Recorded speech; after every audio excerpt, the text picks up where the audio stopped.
Rudy Giuliani, and I'm back with Rudy's Common Sense.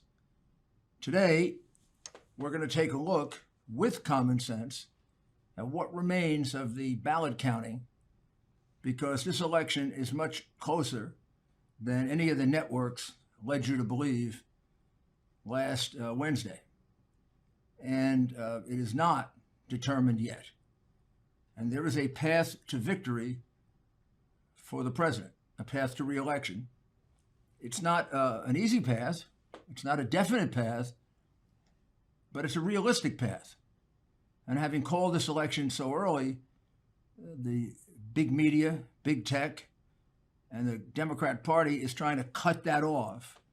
And they're trying to cut off any consideration of it, which is outrageous, since they took over a month to allow Al Gore to contest just one state. Here, there are a number of states at issue and a significant amount of evidence of rampant fraud. All they say on television is there's no evidence of fraud. I'm going to now show you lots of evidence of fraud. There's one thing for certain about this election. Not certain who won it. It's certain that this was the most dirty, the most fraudulently conducted election on the part of the Democrats than any in recent history. And we're going to show you just why.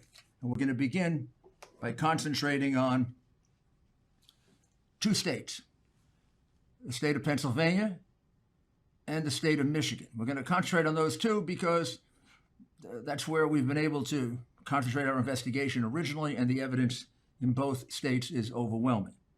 Many more allegations of impropriety, many more allegations of illegal conduct, many more allegations of fraud. When the phony fake media and the phony fake politicians say to you there's no hard evidence of fraud, there are 50 witnesses so far to this lawsuit. There are affidavits. There's a large amount of evidence of fraud in the Philadelphia case, and it's only growing. Because one of the key affidavits comes from a Democrat who worked in Detroit, a woman who worked her lifetime with elections, a woman who's an American patriot, not a Democrat or Republican. Her affidavit supports the entire thing. Weeks before, she says, they were training on how to fix the vote. Weeks before, they were fixing the early vote that came in. Weeks before, she was told when a vote comes in, don't check it, just put it right in. Don't check it, just put it right in. And on the day of the election, she saw Democratic workers of the city walk into the polling places with people and show people how to vote. By the time she got to the day after the election, she was totally disgusted. And she testifies to everything I just told you about. Not a Republican poll watcher, not a Republican observer, not a Republican at all.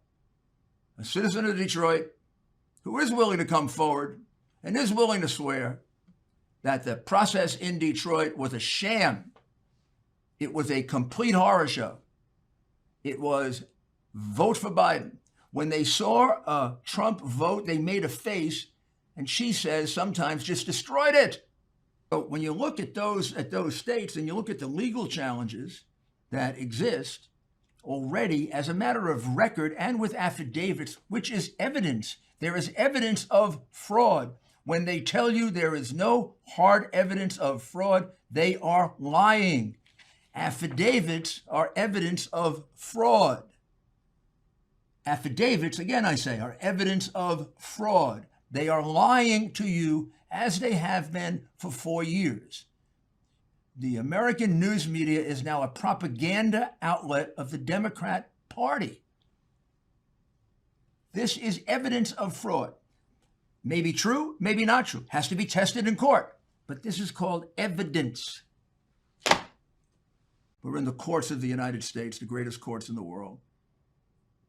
And I predict that we have a voter fraud theft of the century.